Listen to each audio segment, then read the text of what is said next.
સવારે ઉઠતાની સાથે જ ખાલી પેટે ચા પીવાથી આપણને શું થાય? ખાલી પેટે આપણે ચા પીએ છીએ તો એનાથી આપણું પેટ ફૂલે છે, ગેસ, એસિડિટી, બ્લોટિંગ આવી સમસ્યાઓ થતી હોય છે અને આખો દિવસ બેચેની રહે છે અને આખો દિવસ બળતરાની લાગણી અનુભવાય છે.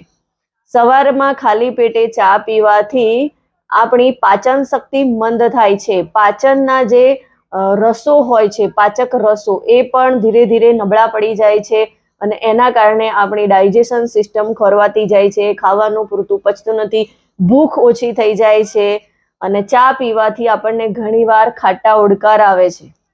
સવારે ખાલી પેટ ચા પીવાના કારણે ગભરામણ મહેસૂસ થાય છે, આખો દિવસ ઉબકા આવ્યા કરે છે. સવારે આપણું પેટ ખાલી હોય છે અને ચા પીવામાં આવે તો સાંધાના દુખાવાની સમસ્યા થઈ શકે છે. રાત્રે ઊંઘ ના આવવા